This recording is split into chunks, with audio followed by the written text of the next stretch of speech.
AOC laughed at him, right there on live national television, in front of millions. J.D. Vance sat still, not with anger, but with something far heavier. And then, 17 seconds later, the room that had once chuckled stood. Not because he shouted, not because he won an argument, but because of a name, just one name, spoken with such quiet, such weight, it silenced even the loudest voices in that studio. A fallen veteran, a folded letter, a story nobody expected, but everyone remembered. What if the loudest truth is the one we've refused to hear? What you're about to witness is a story shaped by imagination, but drawn from emotions that are painfully real. The names may change, the dialogue may be dramatized, but the silence that follows a forgotten sacrifice, that part isn't fiction. Because sometimes storytelling is how we remember what the headlines forgot. This isn't about politics. It's about the moment one man stood up for someone who couldn't. Don't scroll just yet. What comes next might stay with you longer than you expect. The call came just after 8 p.m. when J.D. Vance was standing in his garage, sleeves rolled up, elbow deep in a busted water heater. His phone buzzed twice in his back pocket. He ignored it. It buzzed again. Still, he stayed crouched over the rusted valve, face streaked with dust, until the fourth vibration came with a name he didn't expect. M. Landers, MSNBC. He stared at it for a second too long. Not because he was surprised, they'd called before, but because calls like that never came without a price. He wiped his hands on a rag, exhaled, and answered, "Yeah, this is J.D." The voice on the other end was too cheerful to be trustworthy. "Hi, Senator Vance. Thank you for taking this. I'll get right to it. We're hosting a live town hall special this Thursday. Topic, Modern America's Future. We're gathering a few key voices from both sides, and we'd love to have you on air." J.D. narrowed his eyes. "Who's the other side?" A beat, then the answer. "Congresswoman Ocasio-Cortez, and a few others, but she'll be anchoring the progressive panel." There it was, he could already see it. Polished stage, scripted audience questions, every camera tilted for maximum drama. J.D. Vance, cast as the crusty conservative. AOC, framed as the fresh, fluent voice of progress. "We'd love to hear your working-class perspective," the producer added, like a compliment dipped in honey. J.D. didn't answer right away. He looked around the garage. Old campaign signs leaned against the wall, some faded, some slashed with marker ink. A dusty flag hung above his workbench, its edges singed from a space heater incident last winter. Next to it, a framed photo of a young man in uniform, smiling, standing in a field in Kandahar, squinting into the sun. Russell McBride. J.D. hadn't thought of him in a week, maybe 2, but that face, clear as day. He turned away from the photo, walking slowly toward the back door, voice low. "Look, you don't want me on your show," he said. "You want someone to play the villain. Take the bait, make a headline. I've done that dance before." "Actually," the producer replied carefully, "we want someone who still talks about Ohio, about steel towns, about," J.D. cut him off, "about people like Russell." There was a pause. The name hung heavy in the air, and he could tell the producer didn't know it. That's the thing about headlines. They don't make room for the quiet ones. "Russell who?" the voice asked, as if that clarified anything. J.D. didn't explain. He just stared at the picture on the wall again, the one Russell's mother had mailed him after the funeral. No ceremony, just ashes in a wooden box and a denial letter from Veterans Affairs dated 3 weeks too late. "They called him a ghost case," J.D. said softly, "because his paperwork never made it past the first desk." "Senator?" the voice crackled. J.D. took a breath. "Yeah," he said. "I'll do it." "Wonderful. We'll send over wardrobe notes and briefing questions by—" But J.D. had already hung up. His heart wasn't in the wardrobe, or the lights, or even the debate. It was in the folded letter still tucked inside his old campaign binder, the one Russell's mother had handed him with shaking fingers and a whisper. "They don't listen to men like my son. Maybe they'll listen to you." Maybe. But one thing was certain. If J.D. was going into that studio, he wasn't walking in for himself. He was walking in for a name no one in that room would recognize. until they did. The next 48 hours moved like a slow avalanche. Quiet, but inevitable. The car picked JD up at dawn. No fanfare, no staffers. Just him, a binder, and a folded letter he hadn't dared open again. By the time they pulled up to the MSNBC building in D.C., the morning fog had given way to the bright, sterilized glow of production lights bleeding through glass doors. He stepped inside and was immediately swallowed by movement. Makeup artists drifted like bees, swarming anchors with practiced efficiency. Interns cradled clipboards like shields. A producer mouthed something to a sound tech across the room, all without breaking pace. The air smelled like coffee, stage sweat, and scripted adrenaline. JD stood still in the chaos. His navy suit was pressed but modest. No flashy pocket square, no expensive lapel pin, just a U.S. flag worn in the corner, the threads fraying. He preferred it that way. It reminded him of places that never made it to the panel, places with broken sidewalks and power lines that drooped like tired shoulders. "Senator Vance?" a young assistant called out, jog-walking toward him. She wore a headset and moved like every second was rented. "You'll be in Green Room B, hair and makeup in 10. We've got water, coffee, and briefing notes waiting on the table." He nodded but didn't move. His eyes had locked onto something. No, someone just ahead. There she was, Alexandria Ocasio-Cortez. Calm, collected, radiant in a sharp ivory pantsuit that caught the light like porcelain. She stood near the set entrance, laughing softly with a producer, one foot perfectly angled, every gesture camera ready. Her makeup was flawless, her expression unreadable. It wasn't arrogance, it was armor. For half a second, she glanced in his direction. They didn't smile. It wasn't hostility. It was something older. Two people who didn't know each other, but understood what the next hour required. This wouldn't be a debate. It would be performance warfare, televised for a nation that didn't want nuance. It wanted a winner and a loser, preferably with a quote that would trend by noon. JD exhaled through his nose, turned away, and entered the narrow hallway that led to Green Room B. It was colder inside, quieter. A couch, a table, a bottle of water with his name taped to it. His reflection in the mirror looked a little more tired than he remembered. He sat, opened his binder, not to review talking points, but to unfold the creased letter. Russell's handwriting was uneven, stiff, like he'd written it with his non-dominant hand. "They told me to wait, that it was processing, that the right forms were coming. I guess I just ran out of time." JD swallowed. The words felt heavier in this room, where time was currency and silence was a luxury no one could afford. A knock came at the door. Then another producer, this one older, less energetic, more serious. He leaned in with a clipped tone. 5 minutes. You'll be seated stage left. Don't interrupt until prompted. Oh, and remember." He glanced over his shoulder, then back to JD. "This is live. America's watching." JD looked up slowly. No clever response, no nod. Just a quiet thought that echoed in his chest. Then maybe they'll finally hear what Russell never got to say. The stage was colder than it looked on camera. JD followed the floor manager's cue to his seat, stage left as promised. AOC sat across from him, center right, poised behind a curved panel desk trimmed with brushed metal. They were positioned at subtle angles so that the cameras could catch both faces in frame during moments of tension. It wasn't a conversation, it was choreography. Above them, bright studio lights cut through everything. Doubt, distraction, human skin. They didn't warm the room. They just exposed it. The host, a man with silvered hair and a voice tuned like a cello, welcomed the audience with the ease of someone who'd done this hundreds of times. "Tonight," he said, "we take on one of the most urgent questions facing the nation.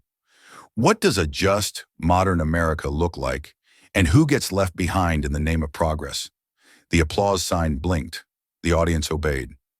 JD glanced across the panel. There were 4 others on stage, 2 economists, a labor policy expert, and a young climate activist who couldn't have been more than 22. And then, of course, AOC, already leaning forward with anticipation, her fingers steepled. The host turned to her first.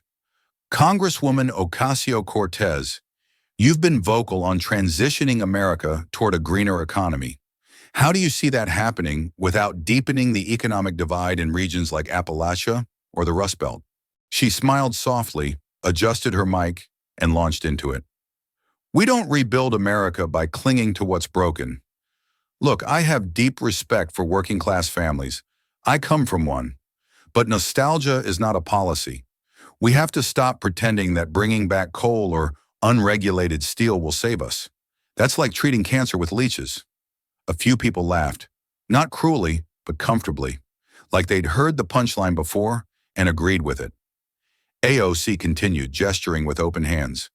If we want economic renewal, it has to come from innovation, clean energy jobs, tech-forward infrastructure, community-owned development, not pipelines through playgrounds and tax breaks for companies that haven't paid living wages since the 90s.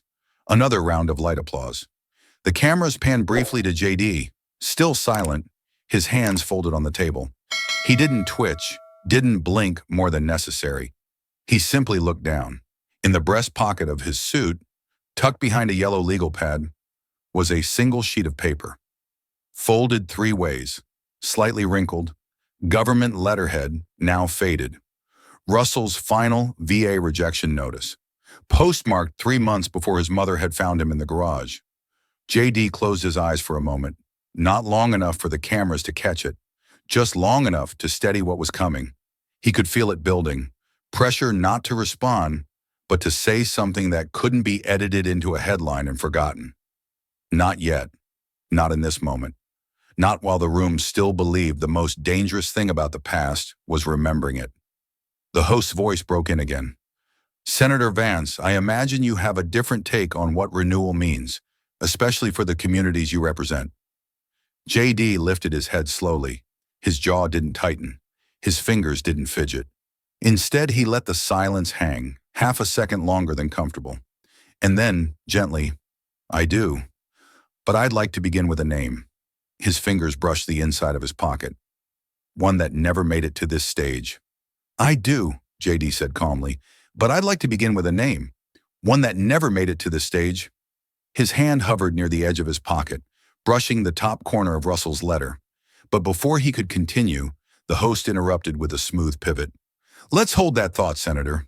I want to give Congresswoman Ocasio-Cortez a chance to respond. JD leaned back slightly, not surprised. This was the dance.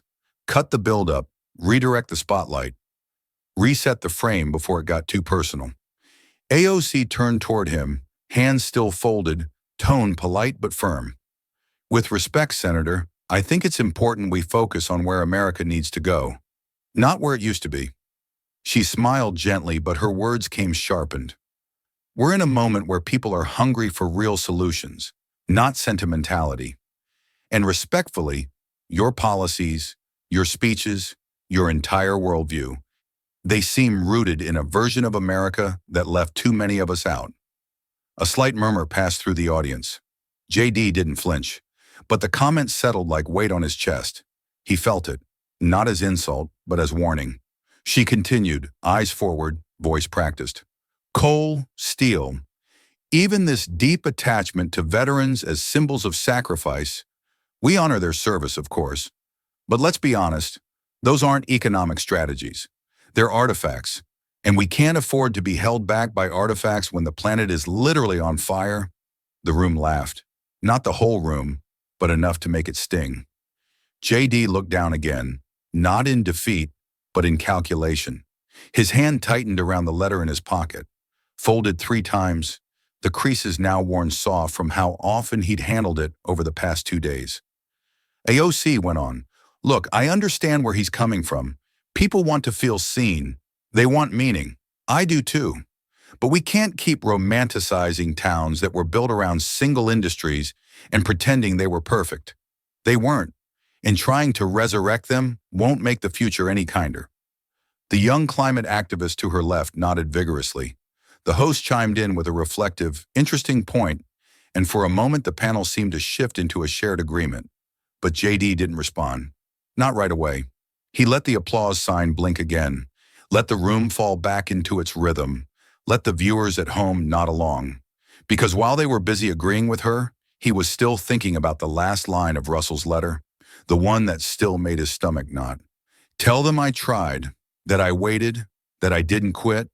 They just stopped answering. His thumb pressed into the corner of the paper through the fabric of his jacket. He could feel the fibers, almost like braille, like a message carved into memory. And as he straightened his spine, adjusted his mic, and waited for his turn to speak, he knew something AOC hadn't calculated for. He wasn't here to sell the past. He was here to say the one thing that past had never been given, a final word. JD adjusted his microphone, the motion slow, deliberate. No defensive posture, no raised voice. Let me tell you about one American you left behind. The sentence landed like a stone in water. No applause, no laughter, just a soft shift in air, as if something heavier had entered the room and no one quite knew where to put it. JD didn't look at AOC. He didn't have to. His name was Russell McBride, born in Jackson Township, Ohio. Graduated in 2006, football player, quiet, never missed Sunday dinner at his mom's house, even after boot camp. He paused, not for effect, but for breath, a breath that carried weight. Russell did 3 tours in Afghanistan, 2 Bronze Stars, took shrapnel in Helmand, got sent home with migraines, nerve damage, and a service record that should have been framed, not forgotten. The audience was still now, no whispers, just the faint creak of someone shifting in a chair.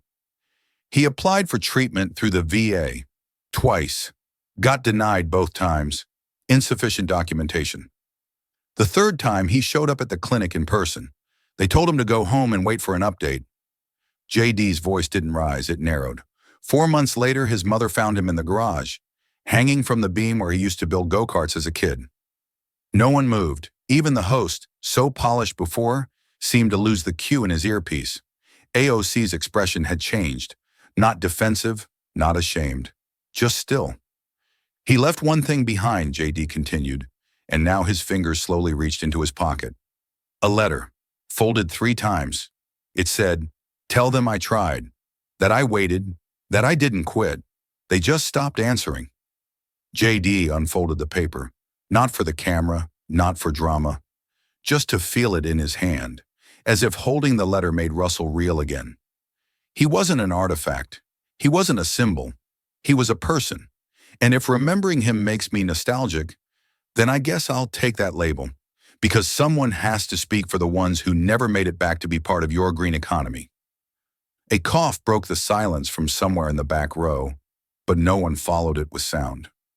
JD looked directly at the host. You asked me what economic renewal looks like. It looks like making sure the people who serve this country aren't told they're relics. It looks like remembering that progress isn't real if it costs dignity. Then, and only then, he turned to AOC, not with anger, but with gravity. You talk about the future. Good. But if your vision can't make room for a man like Russell, then maybe the future you're selling isn't worth the price. The silence that followed wasn't uncomfortable. It was full. Even the applause sign stayed dark. The host finally blinked, cleared his throat, and glanced at his notes like he wasn't sure what came next. And somewhere in the audience, just one person, a woman with silver hair and a small gold flag pin on her lapel, placed her hand over her heart. No one told her to stand, but she did, and slowly others followed. For a moment, JD said nothing more. He let the silence do what no argument ever could. Then, calm, unwavering, he turned to face AOC directly. Not with malice, not with resentment, just clarity. You called it nostalgia, he said quietly. I call it memory. You forgot who paid the cost. I didn't. His voice didn't tremble. It didn't climb. It simply landed, and everything after stopped. No one moved. The moderator didn't speak. The panel sat still, their practiced expressions suddenly blank. AOC, usually quick to respond with policy or poetry, said nothing. Her eyes didn't narrow, nor did she look away. She simply absorbed it, along with the rest of the room. The silence that followed wasn't dead air. It was something else. 17 seconds. That's how long it lasted. Not a second more, not a second less. A quiet so full it pressed into the eardrums, so unplanned that even the producer's finger hovered uncertainly over the keyboard. The cameras kept rolling, unsure whether to zoom, pan, or hold still. 17 seconds where no ideology mattered, no talking point applied, just the image of a folded letter still in JD's hand, and the truth that had finally been spoken aloud. Not to win, but because it had to be said. And then without warning, a shift. A woman in the front row, gray hair tied in a bun, jacket too big on her frame, stood up, slowly, no sign, no direction, no clapping. Just one movement, born not from politics, but from recognition. Her hands stayed at her sides. Her eyes, though glossy, didn't waver. Pinned above her heart was a simple gold star. A second later, another figure rose behind her. Then two more. Then the row. Then the section. The cameras caught none of it with drama. No slow zoom, no added lighting. It wasn't a scene designed for television. It was something too sacred for production. Still, the audience rose. Not for JD, not against AOC, but for someone they didn't know, and someone they now couldn't forget. Even the applause sign remained unlit. The technician didn't dare touch it. Music didn't swell. There was no stage cue for reverence, just stillness and breath. The host cleared his throat, finally, softly, almost embarrassed to speak. "Thank you, Senator." He glanced toward AOC, whose hands were now gently clasped together. Her gaze had dropped for the first time that night, not in defeat, but in thought. She looked back up, eyes calmer, and gave the faintest nod. Not agreement, not surrender, but respect. JD folded the letter once more, slid it into his inside pocket, and leaned back in his seat. He hadn't come to debate, he'd come to remember. And somehow, in a room built for argument, memory had won. The second the cameras cut, the room exploded, but not with applause, with movement. Producers swarmed like startled birds, headsets flaring to life with overlapping orders. Assistants clutched tablets showing real-time metrics. Stagehands scrambled to rearrange chairs for the next segment that suddenly felt irrelevant. Backstage, the energy pulsed with something between panic and awe. Did we get that on both angles? Who greenlit that segment order? Do we need a response statement from AOC's team? Tonight? Somebody flag that last quote for online replay. Cut the applause. Keep the silence. In the far corner of the studio's control gallery, one producer simply whispered, "He hijacked the show with a letter." Meanwhile, JD stood in the hallway just outside the set, alone, away from the buzz. The mic had been clipped from his collar, but the sound of what had just happened still echoed between his ears. Not the words, but the silence that followed. He leaned against a pillar beneath a rack of coiled camera cables, opened his phone, and blinked as the notifications began to flood in. Hundreds, thousands, headlines scrolling like ticker tape. Vance wrecks AOC on live TV. The 17-second moment that left a nation quiet. JD Vance flips MSNBC narrative with one name. Veterans deserve that moment and finally got it. AOC stunned into silence. Is this her first public defeat? Some were celebratory, others scathing. A few tried to spin it politically. But most didn't know how to categorize what they'd just seen. The clip had already hit Twitter. 1.2 million views in the first 12 minutes. Someone had overlaid soft piano beneath JD's quote. Someone else turned the 17 seconds of silence into a slow-motion reel titled, "The Moment America Remembered." He scrolled past the chaos, barely seeing it, then paused. A text from his father. The name on the screen, Dad, Old Man Vance. He tapped it open. "You made us proud. And him too." That was it. No emojis, no exclamation points, just 10 words that somehow hit harder than every headline combined. JD locked the screen, exhaled slowly, and looked up. A producer passed by in a rush, phone to ear, muttering about cutting the commercial break shorter in the replay segment. Another staffer nearly bumped into him before realizing who he was and offering a half apology that came out more like a gasp. Senator, that was..." She didn't finish. She didn't need to. He gave a quiet nod, not out of pride, but understanding. She wasn't complimenting him. She was naming the thing they'd all felt and couldn't explain. In the corner of his eye, he saw a television playing the show's rerun on a 2-minute delay. The moment was just beginning again. The setup. AOC's remarks, the camera panning to him. He didn't stay to watch. There was nothing left to see. He'd said what he came to say. Not for the cameras, not for the pundits, not even for the headlines. For Russell. And in that small, strange quiet that existed between viral chaos and personal clarity, JD felt something unusual in Washington. Peace. He didn't expect to see her again that night. Most panelists usually vanished into handlers, headlines, and chauffeured cars the moment the lights cooled.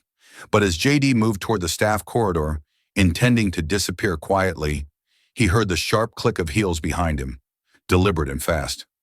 "Senator," he turned. She was there. No cameras, no audience, no advisors. Just Alexandria Ocasio-Cortez, eyes sharp, mouth set, still in her pristine ivory suit that now seemed a touch too polished for the raw air between them. They stood across from each other near the stairwell, fluorescent lights above, the hum of HVAC buzzing low around them. Two figures cut out of two Americas. "That was emotionally manipulative," she said flatly. No build-up, no greetings, just the line, as if it had been rehearsed and stored the moment she sat down. JD didn't blink.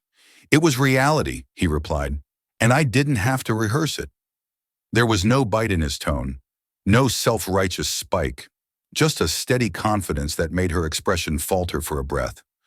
She folded her arms, not in defiance, more in defense. "You weaponized grief. You made it impossible to respond without sounding like I don't care about veterans. That wasn't policy. That was theater." JD leaned slightly against the wall, arms still at his sides. Calm. "Maybe, but maybe theater's the only thing they hear anymore, especially when the real thing gets ignored for years." A pause. Tension, yes, but something else too. Mutual recognition. He continued. "You're not wrong about the future, but you are wrong if you think the past is deadweight. There are people living in what you call decline right now. They vote, they breathe, they bury sons. That's not sentiment. That's what's still happening." She held his gaze, searching it, as if trying to find the crack in his delivery, the part that was rehearsed, the moment she could call fake, but there wasn't one. "You could have warned me," she said finally, a quieter admission than expected. "You knew you were going to do that." JD shook his head. "No, I knew I was going to tell the truth. I didn't know it would matter." That landed harder than either of them expected. Her posture shifted slightly, arms loosening. The assertiveness in her eyes dimmed, not in defeat, but in fatigue. A kind of private exhaustion familiar to anyone who's ever had to carry the burden of belief under a microscope. "His name was Russell?" she asked, almost softly. JD nodded. "Russell McBride. His mom lives 3 streets down from where I grew up. She mailed me the letter with a note. If you don't read it, no one ever will." AOC looked away just for a second, not to escape, but to process. "I didn't mean to disrespect anyone," she said finally. "I've just seen so many people use tragedy to cover up for a lack of vision." JD didn't argue. "And I've seen a lot of vision leave real people behind."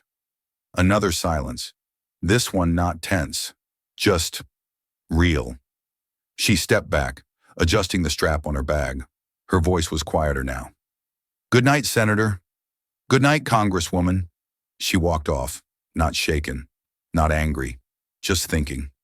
The green room was quiet now, emptied of crew, untouched since the show had ended. The lights had dimmed, the catering trays were half covered with foil, and the water bottles sweated alone on plastic trays. JD stepped inside and closed the door behind him with a soft click. It was the first moment all day he was truly alone. His suit jacket was draped over the back of a chair. The makeup cloth still sat crumpled on the counter beneath the mirror. Everything around him looked staged but exhausted, like the room itself had witnessed too much emotion for one night and hadn't figured out how to breathe again. He reached for his jacket, slipping it back on by habit more than comfort. As he did, he noticed something resting on the small table beside the mirror. A plain envelope, cream-colored, no return address, just one line on the front. For Senator Vance, hand-delivered. He picked it up slowly. The flap was unsealed. Inside, a single photograph slid out. No note, no explanation. It was Russell, in uniform, clean-shaven, squinting into the sun. A desert sky behind him, all grit and heat. JD remembered this exact photo. Russell's mother had shown it to him at the funeral, holding it like it might dissolve if touched too long. But this copy was different. He turned it over. On the back in a woman's hand, elegant, slanted cursive, were just 7 words. He would have stood with you tonight. JD stood still for a long time. No lights flared, no music swelled. The moment didn't need anything else. His thumb traced the edge of the photo, feeling the tiny ridges of paper wear, the slight smudge in the ink where the pen had hesitated mid-letter. He sat down slowly, placing the picture flat on the table. Someone had delivered this. It hadn't come through staff or press or security. Someone, probably one of the veterans in the audience, had brought it backstage after the show. Quietly, with intention. Not for the cameras, for him. He looked at his reflection in the mirror. Tie loosened, collar wrinkled, eyes tired in a way that ran deeper than lack of sleep. He didn't look like someone who had just won a debate, and he didn't feel like it either. But somehow, holding that photo, it felt like something had landed. Not closure, just clarity. A knock came on the door. One of the junior producers peeked in. "Car's downstairs when you're ready, Senator." JD nodded but didn't stand. "I'll be down in a minute." The door shut again, and he was alone once more. He picked up the envelope, slipped the photo back inside, and tucked it carefully into the inside pocket of his jacket, right next to the folded VA rejection letter. For a long time, those 2 pieces of paper pressed against each other as he sat in silence. One represented the silence that had cost Russell his voice. The other, the voice that had finally broken through. JD stood, straightened his jacket, and looked at himself one more time, not to check how he looked on camera, but to remind himself why he ever stepped in front of one. "You weren't alone tonight," he whispered, and walked out into the night. By morning, the headlines hadn't cooled. If anything, they'd hardened, like wet concrete setting overnight. Every major outlet carried a version of the same moment, though the interpretation split like broken glass. Some said JD Vance had humiliated AOC. Others called it performance art masquerading as patriotism. But the part no one debated, the part they all kept in, was the silence. 17 seconds that no network dared to cut. By the time JD stepped through the east entrance of the Capitol, the building already knew. The Senate corridors hummed differently that morning. Eyes lifted from screens as he passed. Some narrowed, some nodded. 1 or 2 simply watched him like a man walking in with smoke still clinging to his sleeves. He didn't walk faster. He didn't slow down either, just steady, like someone who'd told the truth and now had to walk through the consequences of it. As he turned the corner toward his office, a voice, low and sharp, cut across the marble hallway like a crack of ice. "You made her look weak." JD turned his head. It was a senior Democrat, gray temples, tight jaw. He didn't say it like a warning. He said it like a sin. JD didn't flinch. "I didn't make her look anything," he replied. "I just made someone visible." The senator sneered, waved him off with a scoff, and disappeared behind a closed door. JD kept walking. The Capitol always had 2 conversations running at once. The one that echoed in chambers and headlines, and the one that whispered just loud enough to matter in the hallways. It was in those moments, the in-betweens, where truth lived. And that's where he heard the next voice. "Senator," he turned, a junior staffer, mid-20s, clipboard in hand, nerves in her voice. "I just wanted to say thank you. My uncle was a Marine. Nobody ever talks about guys like him on TV." She paused. "Until last night." JD met her eyes. There was no need for a speech. He simply nodded. "He deserved it."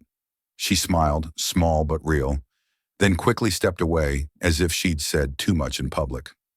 As JD approached his office, one of his aides fell in beside him. "You've got 3 interview requests. 2 invites to vet panels, and a voicemail from a guy who says he served with McBride in Helmand.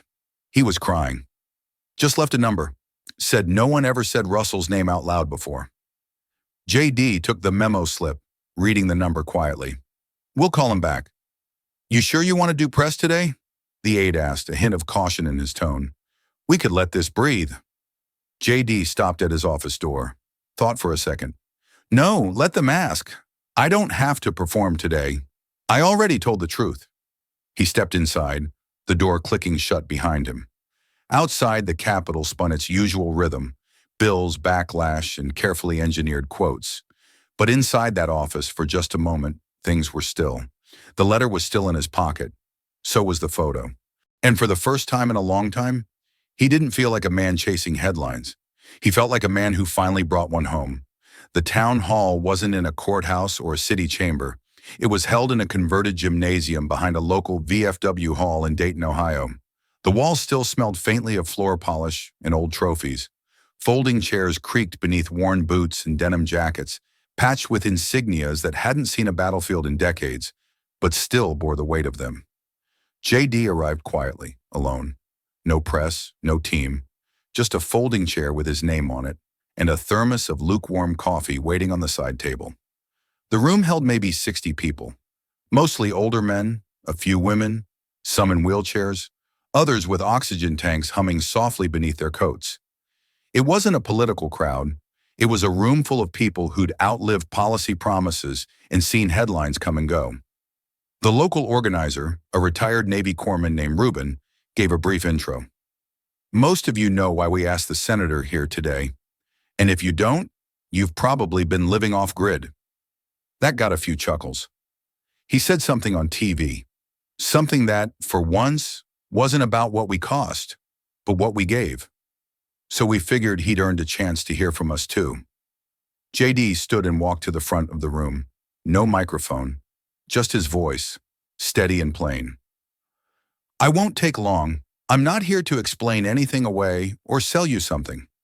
I just wanted to say thank you, first for your service, and second, for surviving it. That last line hit harder than expected. Some nodded, some didn't move at all. And then, after a pause, a man in the third row stood up, late 60s, army hat in hand, eyes that looked like they'd seen too much and forgotten nothing. We ain't had a voice since Nam, he said. Presidents used us. Senators forgot us. Half the time, even our families didn't know what the hell to do with us. His voice didn't crack, but something in the room did. But that night, on that stage, you gave us one. JD took a slow breath. It wasn't mine, he said. It was his. I just repeated it.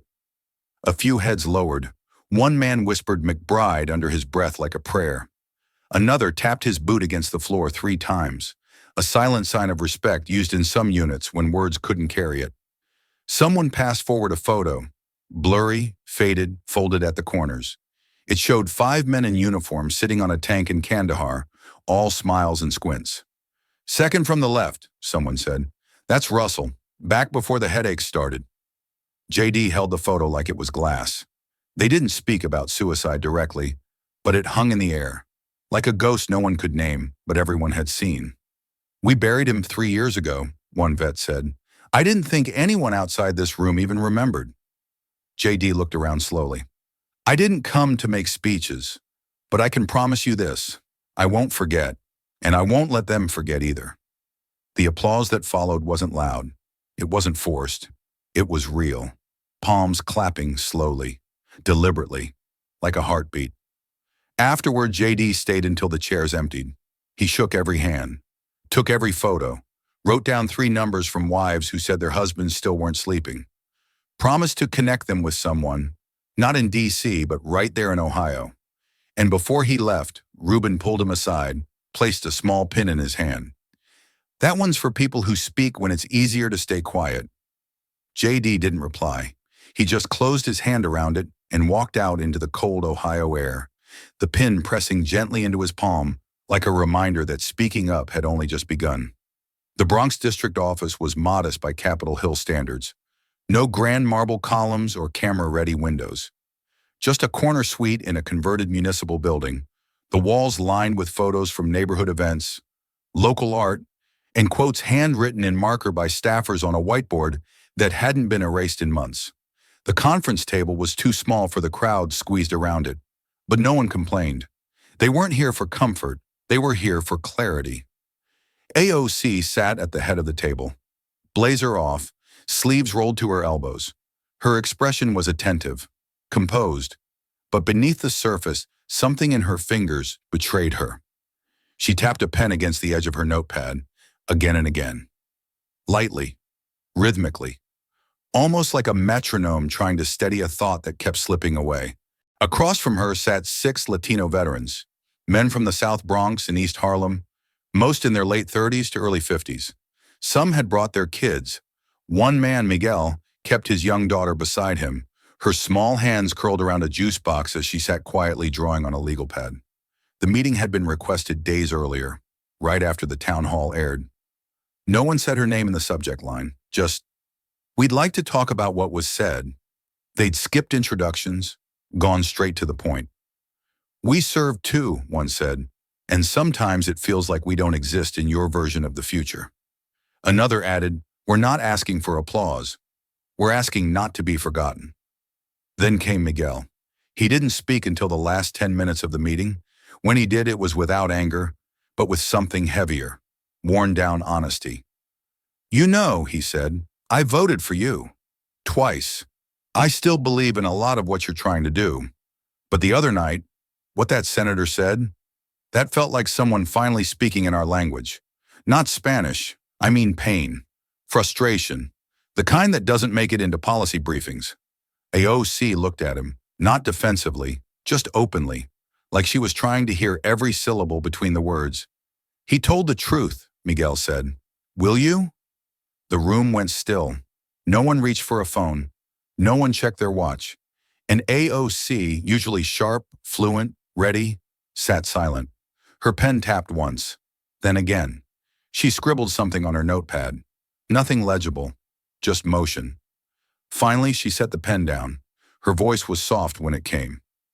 "I didn't think I was dismissing anyone," she said, "but maybe I've been talking about systems so long, I forgot there are people still stuck inside them." She looked around the table, not to perform, but to understand. "I'm listening now, and I mean that." It wasn't an apology, but it wasn't deflection either. It was what truth sometimes looks like.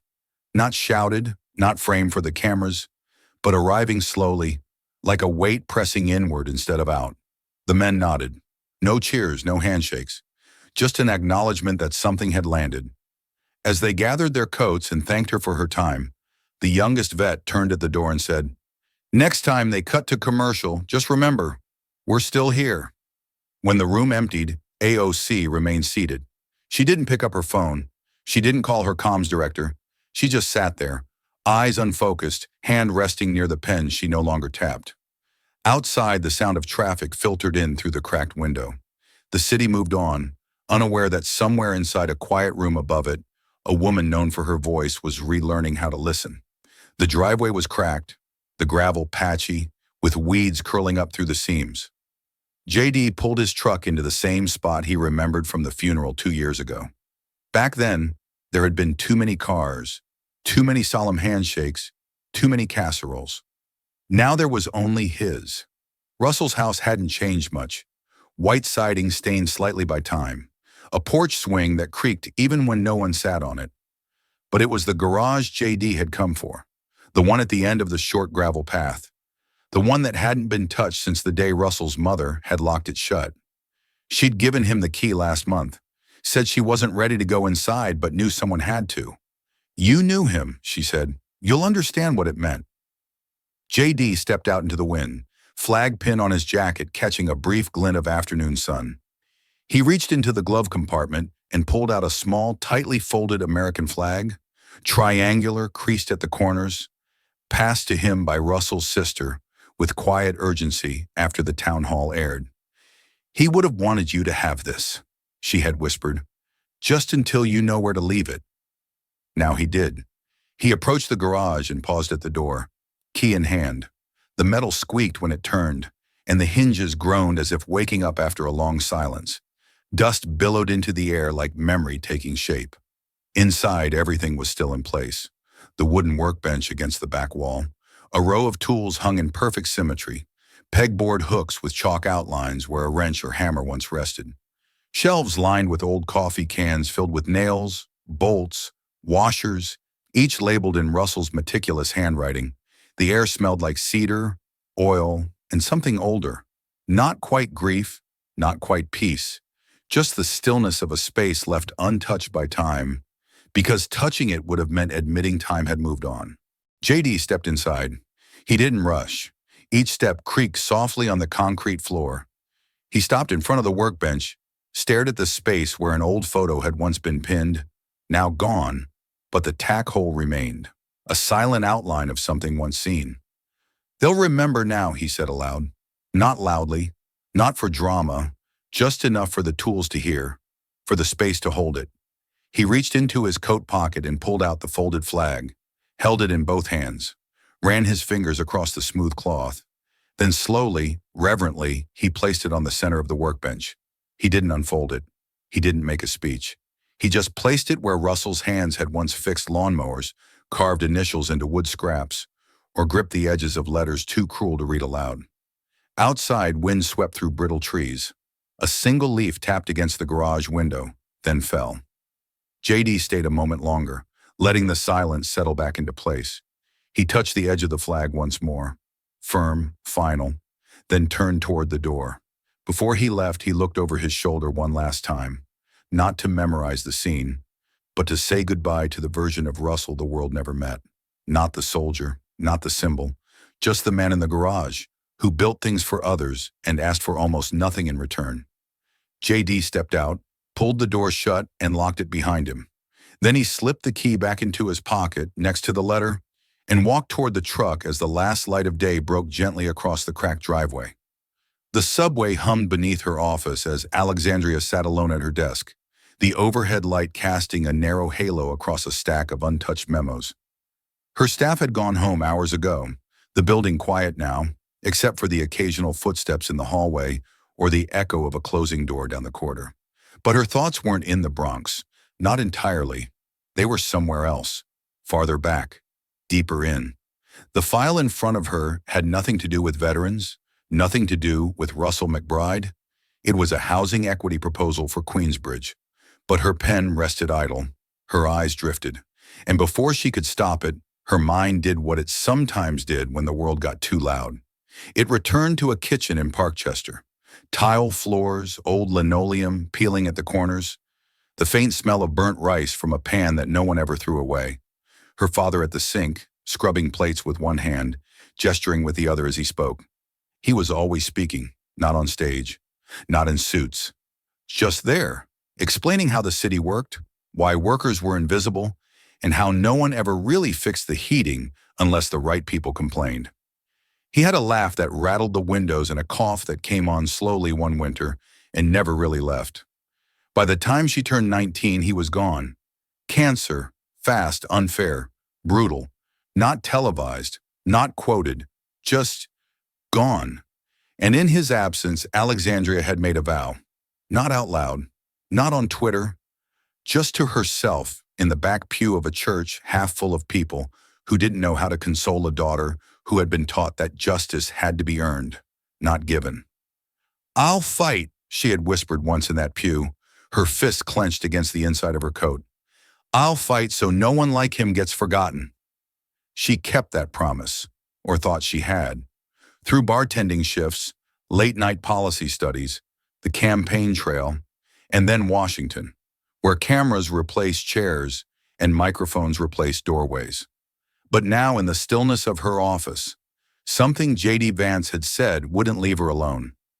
Someone has to speak for the ones who never made it back. She had dismissed it at first as performance, but there was something about the way the room had gone still, how even she, so used to rebounding with precision, had lost the words in her mouth for a full 17 seconds. A beat her father would have noticed, because he was one of the quiet ones. He didn't protest in the streets. He didn't write op-eds. He just carried groceries for neighbors when his back hurt and fixed heaters that landlords forgot. He didn't ask to be remembered, but he deserved to be. And suddenly she wondered how many people she had forgotten in pursuit of a bigger story. How many faces blurred in the margins of reports she hadn't fully read, because urgency was louder than stillness. She reached into the top drawer of her desk, pulled out an old photo, creased, its edges softened from years of being carried in the lining of a purse. Her father, standing in front of their apartment building, hands on her shoulders, both of them grinning. She stared at it for a long time, then whispered to no one, "I didn't forget you." But as she slid the photo back into her drawer, her voice tightened, just a little, because maybe without meaning to, she had, and maybe that was what hurt the most. 3 days after the town hall aired, an op-ed appeared in the Cincinnati Enquirer. Tucked between a headline about local zoning battles and a sports column on high school football, it didn't grab attention right away. No celebrity byline, no viral hashtag, just a title, Teaching Truth in the Age of Noise. It was written by a middle school civics teacher from Newark, Ohio. Her name was Mrs. Lila Preston. She had taught for 22 years, long enough to see textbook editions change, long enough to know the real lessons rarely came from the page. She hadn't planned to write it, but the morning after the debate, her 8th grade class walked into homeroom buzzing. Not about TikTok or football or lunch schedules, but about them. "Ms. Preston, did you see that congresswoman and that senator? Was he trying to win? Or was she right? Why did the room go quiet like that? Did she lose? Or was he being dramatic?" She didn't answer right away. Instead, she played the clip again, just the part that mattered, JD's line, the letter, the 17 seconds. Then she wrote something on the board. "What does it mean to be heard?" The students stared. Some scribbled thoughts. Others sat still, but none looked at their phones. That night, Lila went home, sat at her kitchen table, and started writing. Her op-ed was quiet. It didn't lecture. It didn't pick a side. It told a story about the morning she watched 13-year-olds forget their snark and fall silent for a full minute after the clip ended. About how one girl whispered, "That sounded like my uncle," and how a boy who rarely spoke said, "My dad never talks about the Army, but I think that's why." That night, she wrote, "My students asked me who was right. I told them. The one who reminded us that people aren't policies." She continued, "In a time when everyone is fighting to win the next moment, it was jarring to watch someone speak for someone who wasn't even there to clap back. It wasn't clean, it wasn't clever, but it was human." She didn't spare JD from critique. He told a story to cut through the noise, but stories alone can't build systems. They must be followed by action. I hope he knows that. And she didn't let AOC off the hook either. She fights with brilliance, but sometimes forgets that not every truth is printed in a policy memo. Some are folded into letters and buried in garages. But the core of her message wasn't about them, it was about the kids. What mattered most wasn't who looked stronger. What mattered was that for the first time in my classroom, public service looked like something worth doing, not because it wins, but because it remembers. Her final line was simple. "We don't need heroes. We need representatives who remember who they represent, even when it's inconvenient." By noon, the piece had been shared on Facebook by dozens of parents. By evening, it had been reposted by a veterans advocacy group. By morning, it was quietly sitting on both JD Vance's and AOC's desks, forwarded by staffers who recognized that sometimes the clearest truth doesn't come from a podium, but from the people listening closest. And somewhere in a classroom in Ohio, a girl raised her hand and asked, "Can we write our own letters to Congress?" Mrs. Preston smiled. "Only if you're ready to say something that matters." It started with a single-page draft, double-spaced, typed in JD's office on a Sunday afternoon when the building was mostly empty. No press release, no team huddle. Just JD, a legal aid named Marcus, and a folder labeled McBride in Sharpie. The title at the top of the page read, "McBride Amendment, Expedited Direct Access for Post-Service Veterans Claims." The premise was simple, brutally so. If passed, the bill would create a fast-track lane within the VA, one that bypassed red tape for veterans who had already been denied twice. No more 4-month waiting periods, no more lost records, No more asking grieving families for proof their child ever wore a uniform. A quiet promise, folded into legislative language. By Wednesday, the draft had been cleaned up and circulated to a handful of JD's Senate colleagues. Most responded with cautious approval. A few sent back questions about budget neutrality. One asked if the name had to be so specific. JD didn't budge. It's his name or no bill. And then, without ceremony, without warning, an email came in from across the aisle. The sender, Representative Alexandria Ocasio-Cortez. Subject line, McBride. Her message was short, less than 50 words. I've read the draft. It's clear. It's fair. It honors something we both touched. If you're serious about this, I'll co-sponsor it on the House side. Let me know if you're ready to mean it beyond the camera. JD stared at the screen. No flourish, no qualifiers, just intent. He typed back 2 words. I am. By Friday morning, it was official. The McBride Amendment would be introduced in the Senate by JD Vance, with co-sponsorship from 2 Republican moderates and, to the stunned surprise of Capitol Hill, 1 high-profile progressive from New York. AOC's name appeared second on the House bill filing. The headline the next day in Politico read, Enemies Align for Vets. Vance and AOC push joint legislation. Twitter imploded. Pundits scrambled. Editorials speculated wildly. Some called it political theater. Others hailed it as a model for governance. But inside JD's office, it wasn't noise. It was movement. The bill passed committee review faster than expected. No one wanted to be the senator or representative who stood in the way of veterans. Not this time. Not after that debate. Not after the letters. Not after the silence. A reporter asked JD during a hallway ambush, Senator, how did it feel to work with someone you publicly challenged just weeks ago? He didn't pause. It felt like finally doing the job. When the cameras turned to AOC later that day and asked her if this was a change in strategy, she answered without branding, It's not about changing lanes. It's about recognizing when someone else has pointed to a road worth walking. Behind the scenes, the legislative aides on both sides coordinated without ego. They removed language that padded credit. They avoided public infighting. They sent drafts back and forth with track changes, focused on one thing, the content. The first committee hearing drew a full room. Veterans lined the walls in faded jackets and worn medals. JD spoke softly, clearly. AOC kept her remarks brief.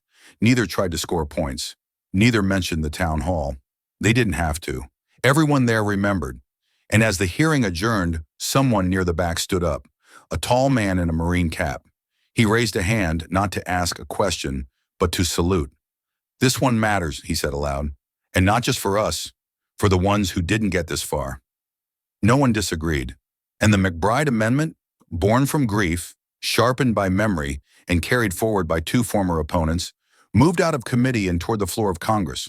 The chamber was packed, not just with lawmakers, but with history, with memory, with ghosts that didn't wear party pins. From the upper gallery, rows of veterans sat shoulder to shoulder, their jackets stitched with insignias from different wars and different decades. Some leaned forward with hands on knees. Others sat still, stoic, arms folded across medals they never bragged about. Among them, Russell McBride's mother clutched a handkerchief in one hand and the folded flag in the other.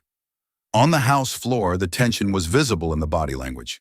Tightened jaws, fingers tapping wood, glances traded like silent currency. The McBride Amendment had made it further than anyone expected. But final passage? That still required a vote.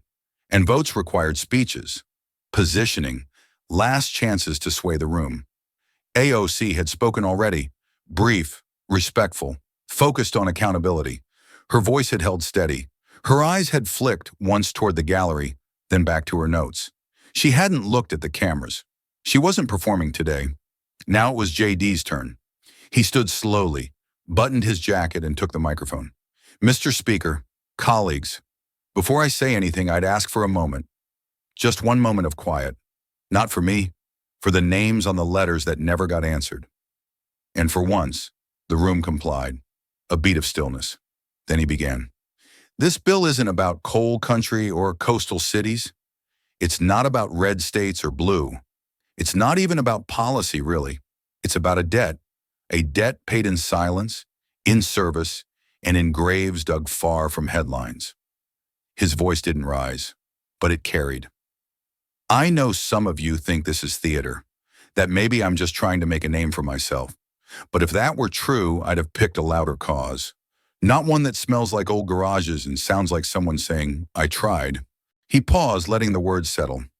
We've built a government capable of moving billions in hours for emergencies overseas, but we make our veterans wait months for a callback. Russell McBride waited until he didn't. A murmur passed through the gallery, an audible inhale. JD looked across the aisle. This isn't about Republicans or Democrats. It's about whether we want to be the kind of country that honors service in speeches or in systems that don't let people fall through the cracks. He nodded toward the veterans above. They didn't ask for applause, they asked to be remembered. He folded his notes, set them down, and looked directly at the speaker. I yield back. No flourish, no catchphrase, just that. The room held its breath as the speaker stepped forward to announce the vote. On the McBride Amendment, roll call requested. One by one, names rang out, some with conviction, some with reluctance, some with a pause before speaking. As the final count flashed on the board, 221 yeas, 214 nays. There was no music, no cheers, no party flags waving, just the sound of the gallery rising to its feet.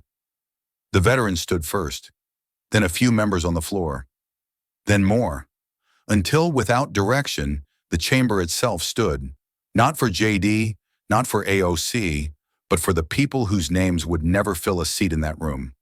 In the back row, Russell's mother didn't cry. She simply placed the flag on her lap, folded her hands, and whispered something to herself no one else could hear. And JD, still standing, didn't smile. He didn't need to. He had said what needed to be said, and at last the country had answered back. Outside the Capitol, the press swarmed like bees sensing blood or redemption. Cameras flared, microphones extended. Headlines had already begun their spin. Unexpected unity. AOC and Vance. From clash to co-sponsorship. The amendment that silenced a nation. But the reporters wanted more than a vote count. They wanted a quote. When AOC exited the chamber, hair pinned back, posture upright, she was met by a familiar face from the Hill press corps. Angela Doyle from the Washington Ledger, one of the few she sometimes trusted to ask questions that didn't feel like traps. Angela didn't waste time. Congresswoman, do you regret mocking Senator Vance's views during the town hall? There it was, the sentence the whole country wanted answered. AOC didn't flinch, but she didn't rush either. She looked at the sky first, thick with dusk and early June humidity, as if searching for a pause big enough to hold everything she now carried. Then she exhaled and said carefully, I regret forgetting that even truth can come from the other side sometimes. The crowd fell silent for a second. It wasn't the quote they expected. It wasn't a walk back, but it was a walk forward. Angela followed up quickly. So, are you saying J.D. Vance was right? AOC gave the smallest of smiles. No, I'm saying grief isn't partisan. And when someone speaks it out loud, without a script, it deserves more than a clever rebuttal. She didn't say his name, but she didn't have to. Inside the building, J.D. Vance stood near the bronze doors of the rotunda, arms folded. He had heard the exchange through a monitor in a quiet alcove. He didn't blink, but he did lean slightly forward as if a string in the middle of his chest had just loosened. The fallout wasn't over. Conservative radio called him a sellout by midday. Progressive blogs accused AOC of softening toward militarism. But none of that mattered to the people who had been in the room, the ones who had stood, the ones who hadn't clapped, because respect in that moment had required stillness. AOC walked past the cameras, past the noise, toward her waiting car. But before she climbed in, she paused. A young man in uniform, barely 20, stood nearby with a clipboard. He didn't speak. He just offered her a pen. She signed. What's it for? She asked. It's a petition to extend coverage for post-service therapy access to reservists. Russell McBride would have qualified if it had passed last year. AOC's face shifted. She nodded. Send it to my office. We'll look at it. As she shut the door behind her, the moment lingered. Grace quietly given, not demanded, not traded, just lived. And that was the thing about real fallout. Sometimes it didn't burn, sometimes it cleared the air. The MSNBC banner read, "1 year later, the debate that changed everything." The studio lights were lower than usual, softer, more reverent. Host Melissa Carr sat at the sleek glass desk, flanked by 2 screens. Behind her, frozen on loop, was a silent image of J.D. Vance standing with his hand in his pocket, eyes locked on AOC, as the crowd around them stood slowly, without instruction. Melissa looked into the camera, not smiling but grounded. "Some clips go viral," she began. "This one rewrote votes." The screen faded to black, then replayed the 17 seconds that now lived in digital memory like a national heartbeat. No music, no cuts. Just stillness, the kind you don't forget. "You called it nostalgia. I call it memory. You forgot who paid the cost. I didn't." Melissa's voice returned as the clip ended. "In the year since that night, the McBride Amendment passed. Direct access for veterans seeking mental health support has risen 32%.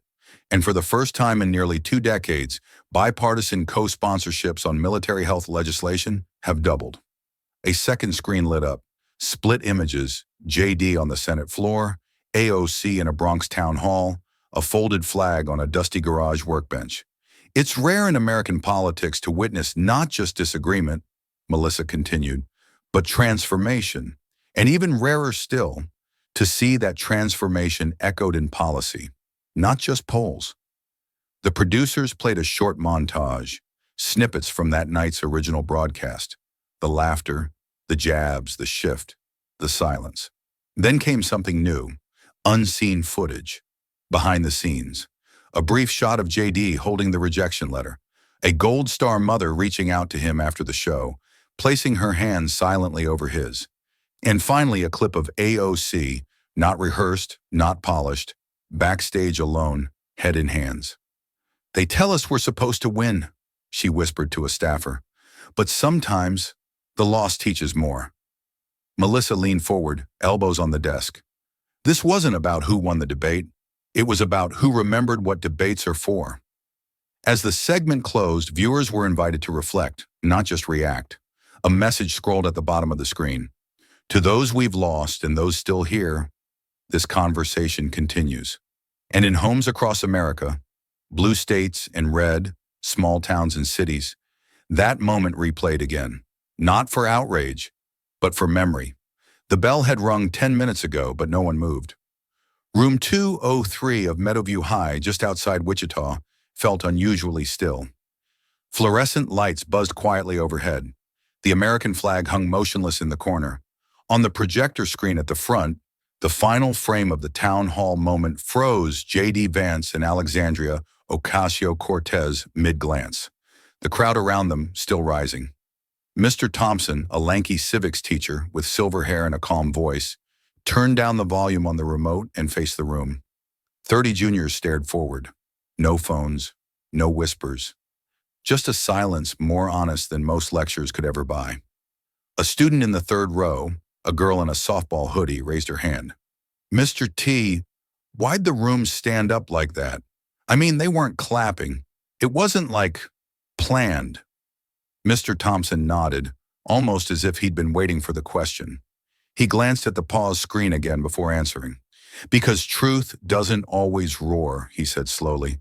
"Sometimes it just refuses to bow." That sat in the air for a moment. Another student near the window murmured, "Dang." Mr. Thompson walked toward the board, picked up a marker, and underlined a word already written in large block letters. Integrity. What Senator Vance said wasn't polished. It wasn't partisan. It wasn't even popular. Not in that room. But it came from somewhere real. That kind of truth. It changes people, even when they don't want to be changed. He pointed to the screen again. Nobody told that Gold Star mother to stand. Nobody asked the others to follow, but something in that room said, "This matters." The students nodded. Some scribbled notes. Others just sat quietly. In the back, a boy with a military haircut leaned forward on his desk. He didn't say anything, but he didn't look away either. Mr. Thompson clicked off the screen. The light flickered as it went black. Politics can be noisy, but sometimes the moment that lasts is the one when everybody finally goes quiet. The bell rang again. This time they moved, slower than usual. Backpacks zipped, chairs scraped. But the silence? It lingered. Not uncomfortable, just remembered. And as they filed out the door into the noise of the hallway, a few of them turned back. Not to the teacher, to the screen. Even though it was off, it was early, the kind of still morning that held its breath. J.D. Vance stepped out of the rental car and onto the soft gravel path that led through Green Hill Cemetery. No cameras, no staff. Just him, a leather-bound folder tucked under one arm, and the low sound of wind brushing against the rows of American flags. He passed the tall headstones first, Civil War captains, pastors, names lost to eras no longer spoken aloud. Then under the modest shade of a bare-limbed oak, he stopped. Russell L. McBride Sargent, father, son, 1984 to 2022. Service beyond sound. J.D. knelt slowly as if the weight in his chest had finally earned the right to settle. He pulled the folder open and took out a single document, signed by both chambers of Congress and the President. The McBride Amendment, direct care access for veterans denied by red tape. No more forms, no more rejections for wounds no x-ray could see. He laid the bill gently against the cool stone, anchoring it with a folded American flag he'd carried since the town hall. "I kept the promise," J.D. said quietly. "They heard you this time." A silence followed, not hollow, not heavy, just whole, as if the land itself was listening. From somewhere nearby, a bird called out, sharp, simple, sudden. J.D. stood brushing the gravel from his slacks. His eyes lingered on the name.